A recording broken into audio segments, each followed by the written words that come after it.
Nizami deyərdi ki, ailənizi mərkəzə qoyun. Ailə dəyərləri. Bizim üçün belə qalamız oradır. Yəni ailəni qorumaq bax. Kişilərə deyərdi ki, Nizami bunu deyir əsərində, mən ona görə deyirəm. Kişilərə deyərdi ki, cömərd olun. Xanımınıza qarşı cömərd olun. Kişilərə Nizami deyir ki, kişilərin özəlliyi verməkdir. Çünki kişi verəndə, qazananda özünü güclü hiss eləyir. Kişilərin ən mühüm özəlliyinin biri gözünü güclü hiss etdirməkdir. Ona görə deyir, nə qədər cömərd olsanız, səxavətli olsanız, xanımınız sizi o qədər əziz tutacaq. Amma Nizami burada cömərdliyi, səxavəti yalnız parayla, pulla ölçmür ki, xanımınızın cibinə pul qoyun ki, o sizi çox sevsin. Yox, elə demir. Deyir ki, baxın, fikir verin. Gözəl bir mərhəmətli baxış da səxavətdir. Gözəl bir çiçək almaq da səxavətdir. Gözəl sözlər demək. Adi bir şey deyim də, məsələn, bizim insanlar evdə anasına necə təşəkkür edir? Gözəl yemək bişirir. Deyirlər, təşəkkür edirəm. Amma Nizami elə demir. Bax, fikir verin nə deyir. Nizami deyir ki, bir xanıma, bir insana, bəyinə, ərinə, övladına, bir müəlliminə təşəkkür edərkən sadəcə təşəkkür demə. Onun işini sayaraq təşəkkür edə. Mənim gözəl anam, mənə gözəl yemək bişirdin, çox xoşum gəldi, əziyyət çəkdin, bir neçə saat mətbəxdə vaxt sərf elədin. Buna görə sənə təşəkkür edirəm. Bəy, çox sağ ol, getdin, işlədin, qazandın, halalından qazandın, mənə hədiyyə aldın, sənə təşəkkür edirəm.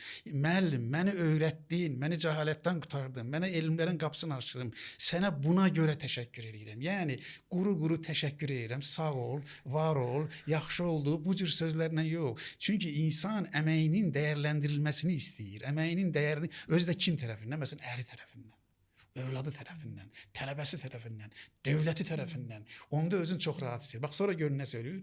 Ey kişilər, cömərd olsanız, yəni pulunuzu, ağlınızı, şəfqətinizi, mərhəmətinizi, sözünüzü, qayğınızı, hər şeyi əhatə edən bir cömərdlikdən söhbət gedir.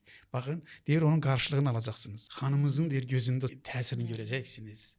O sizə daha dadlı yemək pişirəcək. Daha gözəl söz söyləyəcək.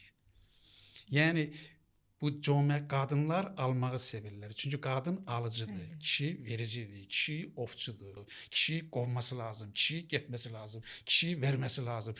Qadın da ərini güclü hiss etdirməsi lazım. Baxın, sən ər ona verərək, səxavətini hər yöndən göstərərək, onun qəlbini inşa eləyir. Mərhəməti onun əziyyətinə, əməyinə dəyər verir.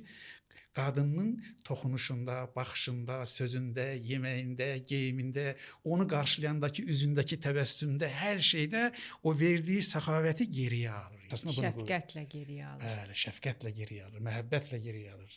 Səni sevirəm sözü ilə geri alır. Sevinirəm ki, sən mənim ərimsən deyir. Sevinirəm ki, sən mənim xanımımsan deyir. Uşaq atasına deyir ki, sevinirəm ki, qürur duyuram ki, sən mənim atamsan. Bugün deyir ki, ailənizin arasında sevgi qoyun. Baxın, əsla qadınlara deyir ki, kişiləşməyin.